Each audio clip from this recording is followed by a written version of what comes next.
시바이누, 도지코인, 페페코인 등 민코인은 암호화폐 시장에서 하나의 독립적인 장르로 자리 잡은 자산군으로 단순한 유행을 넘어 사회적, 기술적, 경제적 의미를 함축하고 있는 상징적 존재입니다.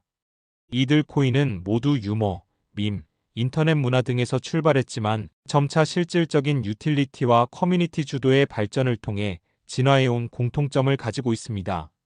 이 스크립트는 시바이누, 도지코인, 페페코인을 중심으로 민코인의 탄생, 구조, 생태계, 기술적 기반, 시장 반응, 그리고 미래 전망에 대해 심층적으로 다룹니다. 시바이누는 2020년 8월 이더리움 기반에서 탄생한 탈중앙화 암호화폐로 도지코인을 벤치마킹한 민코인입니다. 초기에는 도지코인 킬러라는 캐치프레이즈와 함께 출범했으며 일본 시바견을 마스코트로 활용해 대중적 인지도와 커뮤니티 형성을 빠르게 달성했습니다. 시바이누의 가장 큰 강점은 바이럴 마케팅과 탈중앙화된 커뮤니티의 열정적인 참여로 프로젝트 초창기부터 글로벌 커뮤니티의 폭발적인 유입을 이끌었습니다. 시바이누 생태계는 단일 토큰에 그치지 않고 다중 토큰 구조로 진화하였습니다. 대표적으로 시바 토큰, 리쉬 토큰, 본 토큰이 있으며 각각의 기능이 명확하게 분화되어 있습니다. 시바 토큰은 일반 유통 및 투자 수단, 리쉬 토큰은 제한된 공급량을 가진 희소성 토큰, 본 토큰은 거버넌스 참여와 보상 수단으로 사용됩니다. 또한 시바이누는 2021년 시바스왑이라는 탈중앙화 거래소를 출시하며 디파이 영역으로 확장했고 자체 블록체인 플랫폼 시바리움을 개발하여 레이어 2 솔루션 시장에도 진입하였습니다. 시바리움은 낮은 수수료, 빠른 거래 속도, 독립적인 DApp 생태계 구축을 가능케 하는 인프라로 평가받고 있습니다. 메타버스 프로젝트인 시바 더 메타버스는 사용자 중심의 가상공간 설계를 목표로 하며 시바이누 생태계 전반에 걸쳐 실질적 유틸리티를 확보하고자 합니다. 시바이누는 이처럼 밈의 유의성을 넘어서 실용적 기능과 독립적 생태계를 갖춘 암호화폐로 진화하고 있습니다. 도지코인은 민코인의 원조격으로 2013년 미국의 소프트웨어 개발자인 빌리 마커스와 잭슨 팔머가 인터넷 유머 문화의 상징인 시바견 이미지를 활용하여 출시한 암호화폐입니다. 본래는 블록체인 기술에 대한 풍자와 유의를 목적으로 만들어졌으나 커뮤니티 기반의 강력한 유대와 온라인 티핑, 소액 결제 기능을 통해 실질적 사용 사례를 확보하며 널리 퍼졌습니다. 도지코인의 가장 두드러진 특징은 무제한 발행 구조입니다. 이는 희소성을 기반으로 한 자산과는 반대되는 접근이며 오히려 유통성과 접근성, 실사용 측면에서 이점을 확보하려는 전략이었습니다. 이러한 구조는 인터넷 사용자들 사이에서 팀 문화와 기부, 후원 등 일상적 사용을 가능케 하였고 암호화폐의 실생활 적용 가능성에 대한 사례로서 주목을 받았습니다. 2021년 이후 테슬라 CEO 일론 머스크가 도지코인을 공개적으로 언급하고 일부 결제 수단으로 활용하면서 도지코인은 글로벌 암호화폐 시장에서 폭발적인 주목을 받게 됩니다. 도지코인은 빠른 블록 생성 시간과 낮은 수수료, 쉬운 채굴 접근성을 통해 높은 실용성을 보유하고 있으며 최근에는 자체 블록체인 확장과 스마트 계약 기능 도입에 대한 논의도 이어지고 있습니다. 도지코인은 기술적 혁신보다는 커뮤니티 기반의 유대와 사회적 참여에 초점을 맞춘 프로젝트입니다. 재단은 2021년 비영리 조직으로 재정비되었으며 블록체인 인프라 개선, 보안 강화, 커뮤니티 확장 등을 목적으로 활동을 이어가고 있습니다. 이와 같은 구조는 도지코인을 단순한 민코인을 넘어 사회적 실험으로 진화시키고 있습니다. 페페코인은 비교적 최근 등장한 민코인으로 페페 더 프로그라는 인터넷 밈 캐릭터를 기반으로 만들어졌습니다. 원래는 특정 커뮤니티 내에서 유의적으로 사용되던 이미지였으나 블록체인 기술과 결합하면서 밈 자산화의 대표적 사례로 등장하였습니다. 페페코인은 출범 초기부터 기존 민코인들과의 차별화를 꾀하며 탈중앙성과 투명한 커뮤니티 운영을 강조하였습니다. 페페코인은 시가총액 1조 원대를 돌파하며 단기간 내 급격한 성장세를 보였고 다양한 거래소에 상장되며 유동성과 접근성을 확보하였습니다. 그러나 일부 커뮤니티 구성원 간 지분 불균형과 유동성 락 해제 등으로 인한 가격 변동성 문제가 지속적으로 제기되었으며 이에 따라 투자자들은 단기 급등락에 대한 리스크를 인식하게 되었습니다. 기술적으로는 이더리움 기반 ERC-20 표준을 따르고 있으며 토큰 분배와 유통 과정은 스마트 계약을 통해 자동화되어 있습니다. 그러나 실질적인 유틸리티나 기술 기반보다는 커뮤니티 중심의 투기적 수요에 의해 가격이 좌우되는 경향이 크다는 점에서 구조적 한계를 지니고 있다는 평가도 병존합니다. 페페코인은 인터넷 문화, 밈 경제, 커뮤니티 주도의 자산 설계라는 새로운 영역을 실험하고 있는 암호화폐입니다. 이는 기존 금융자산과 다른 차원에서의 가치 창출과 사용자 참여를 유도하는 구조로 민코인이 단순한 유의를 넘어 디지털 정체성과 문화적 자산의 확장으로 진화할 수 있음을 보여주고 있습니다. 전체적으로 민코인의 공통점은 커뮤니티 중심의 발행과 운영, 인터넷 밈 문화의 반영, 그리고 유의성에 기반한 초기 인지도 형성입니다. 그러나 시바이누, 도지코인, 페페코인은 각각의 생태계 구조와 기술적 접근 방식, 사회적 참여 방식이 상이하며 이를 통해 다양한 확장 가능성과 한계를 동시에 보여주고 있습니다. 민코인은 결국 단순한 화폐 이상의 의미를 갖는 문화적 자산으로 이해될 수 있으며 향후에는 NFT, 메타버스, 탈중앙화 금융 등과 결합해 더욱 진화할 가능성을 내포하고 있습니다. 이러한 배경 속에서 투자자와 사용자들은 단기적인 가격 급등락보다는 해당 프로젝트의 구조적 완성도, 커뮤니티 참여도, 기술적 실현 가능성, 그리고 규제 환경과의 조화를 고려한 중장기적인 시각이 필요합니다. 민코인은 새로운 세대의 금융 문화이자 블록체인 기술을 통해 구현되는 디지털 참여의 상징으로 자리 잡아가고 있으며 이는 향후 암호화폐 시장의 또 다른 패러다임을 제시할 수 있을 것입니다.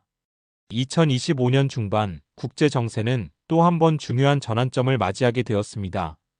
오랜 긴장 상태를 이어온 이란과 이스라엘 간의 군사적 충돌이 일시적이지만 의미 있는 휴전 국면으로 전환된 것입니다.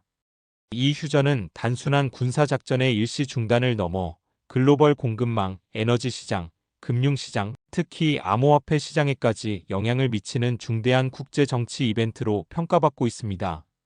특히 이 지역의 불안정성이 고조되던 시기에 많은 전문가들은 제3차 세계대전의 발화점이 될 수 있다는 우려를 제기하기도 했으며 이러한 우려는 금융시장의 불확실성을 증폭시켰습니다. 하지만 이번 휴전 발표 이후 시장은 다소 안도하는 분위기로 전환되었으며 이에 따른 지정학적 리스크의 재조정, 글로벌 경기 방향성, 그리고 디지털 자산 시장, 특히 비트코인의 중장기적 흐름에 대한 재평가가 이뤄지고 있습니다. 이스라엘과 이란은 중동 지역에서 핵심적인 정치적 군사적 세력으로 자리 잡고 있습니다. 양국 간의 갈등은 수십 년에 걸쳐 누적되어 왔으며 특히 이란의 핵개발 문제, 시리아 내전에서의 대리전 양상, 레바논의 헤즈볼라, 가자 지구의 하마스 등 친이란 무장 세력과의 연계성 등 복합적인 요소들이 얽혀 있었습니다. 이란은 종종 자국 내 핵시설에 대한 외부 공격 가능성을 경계하며 핵 억지력을 군사 전략의 중심으로 삼아왔습니다. 반면 이스라엘은 자국 안보를 위협하는 요소에 대해서는 선제적 타격도 불사하는 강경한 안보 전략을 고수해왔으며 미국과의 긴밀한 협력을 기반으로 중동에서의 군사적 우위를 지속적으로 확보해왔습니다. 2025년 상반기 이란 핵시설과 관련된 여러 첩보가 유출되면서 다시금 긴장이 고조되었습니다. 미국과 유럽 정보기관들은 이란의 핵농축 활동이 군사적 수준에 도달할 가능성을 경고했으며 이에 따라 이스라엘이 이란 본토에 대한 선제 타격을 준비 중이라는 보도도 이어졌습니다. 실제로 올해 4월 이후 가자지구와 레바논 남부, 시리아 경계지대 등에서 수차례 무력 충돌이 발생했고 이란 내 일부 핵시설 주변에서도 정체불명의 폭발이 보고되면서 군사적 충돌 가능성이 점점 현실화되고 있었습니다. 하지만 국제사회, 특히 미국과 유엔, 그리고 사우디아라비아와 같은 중동 내 강대국들이 강력한 중재에 나서며 일시적 휴전이 성사되었습니다. 이번 휴전은 몇 가지 조건을 전제로 하고 있으며 특히 핵개발 활동에 대한 국제원자력기구 IAEA의 현장 검증 수용, 레바논 국경 무장 세력 통제 강화, 이스라엘 내 미사일 방어망 확충 등에 대한 합의가 포함된 것으로 알려져 있습니다.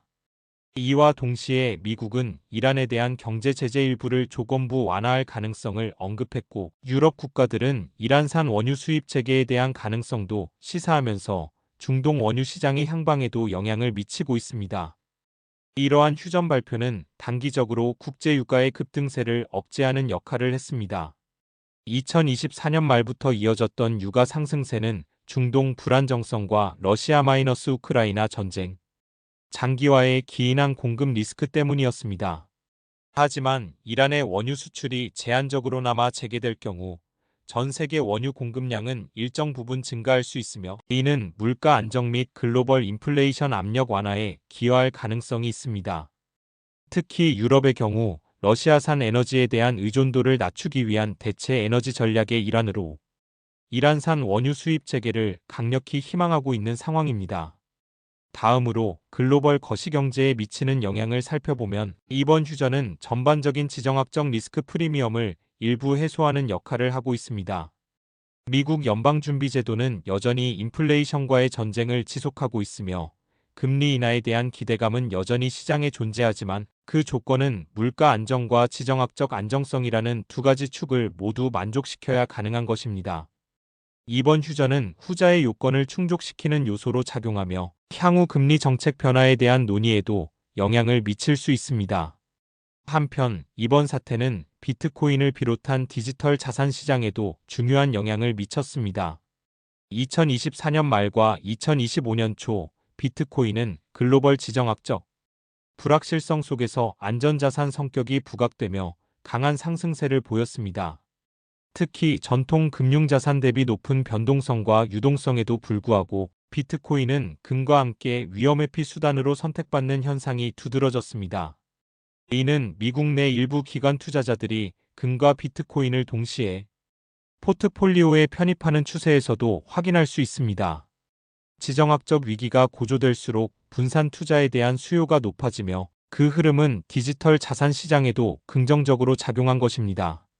하지만 휴전 발표 이후 시장은 다소 조정을 보이고 있습니다. 이는 안전자산에 몰렸던 단기 유동성이 다시 전통시장으로 회귀하고 있다는 신호로도 해석됩니다.